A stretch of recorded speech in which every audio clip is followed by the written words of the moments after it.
Senate committee will now hear from Jacob Lawson, Climate ISS Chief Coordinator. May the record reflect that he was nearly 1 hour late. Yeah, sorry about that. I literally had to fly in from outer space. Thanks to a system of satellites, natural disasters have become a thing of the past. We can control our weather. Mr. President, one of our thermospheric satellites malfunctioned over Afghanistan. So your proposal is what? We shut down all satellites. I don't need to remind all of you how many people died from catastrophic climate conditions. Make sure there's no further incidents. Are you going back up to space? I'm coming back. I promise. Have a safe trip, sir. Just don't touch anything. Main engine stop. This is Mr. Jake Lawson. The Jake Lawson? You look much older than I would have thought. I mean, you look good. Am I getting fired? My access has been blocked. So satellite has a bad comm, that happens. Not a satellite. All of them. This wasn't a malfunction. It was intentional. There's potential for catastrophic weather events on a global scale. A geostorm. We have to shut the system down. The only one who has the kill codes is the president. I need your help. You're soliciting a Secret Service agent. Seriously? We're kidnapping the president in a self-driving cab. Jake, if you can't stop it, no one can. 3, 2, 1. Come on, baby.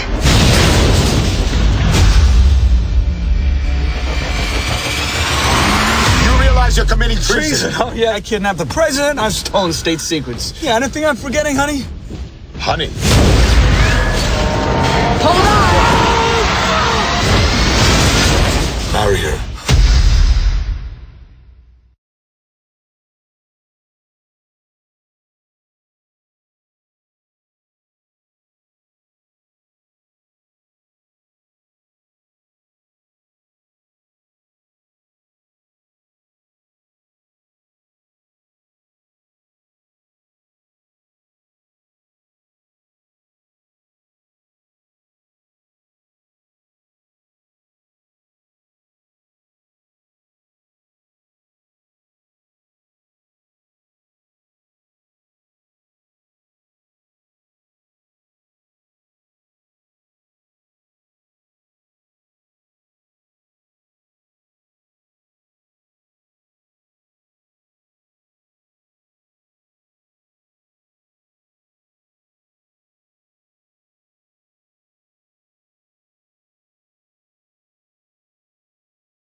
You know, they were talking about climate change yesterday, and now we're learning that scientists and researchers are looking at how to change the weather on purpose. That's right. Lasers now could one day manipulate rain and lightning. CBS This Morning contributor Michio Kaku is a physics professor at City College of New York. Professor, nice to see you. Extraordinary seeing Al Gore and Bill Clinton there together with Charlie, wasn't it? That's right, yeah. Yeah, they did not get into this discussion, no. though. But it is fascinating. I mean, lasers, really, to change the weather? That's right. Well, as Mark Twain once famously said, everyone complains about the weather, but no one ever does anything about it.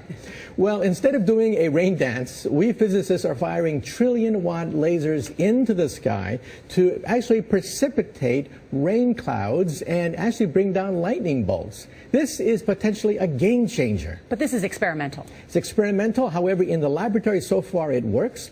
When you have water vapor and you have dust particles or ice crystals, you can precipitate rain. It condenses around the seeds. These seeds can also be created by laser beams. By firing trillion-watt lasers, you rip apart the electrons, creating what are called ions, and these ions act like seeds, like dust particles, bringing down rain and even lightning. Go ahead.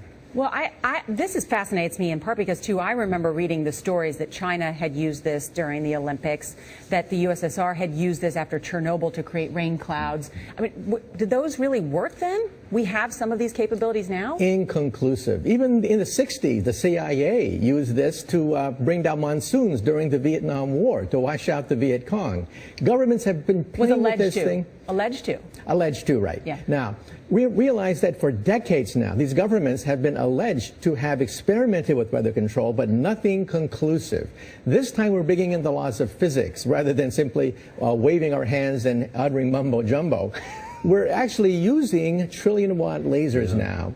And in the laboratory, sure enough, they precipitate rain out of water vapor. Sure enough, you can actually bring down electricity down the beam. So what does it mean for drought areas that need to have rain for crops, and if they don't have them, there's the consequences of famine? Well, the bad news is if it's a clear blue sky, it's not going to do anything at all because it only takes water vapor that's already in the air and condenses it. However, for floods, for agriculture, farmers, for people planning wedding parties, football games, you name it, outdoor events and agriculture and flooding and even hurricanes, all of them could be subject to weather modification. Incredibly interesting. Professor Michio Kaku, thank you so much.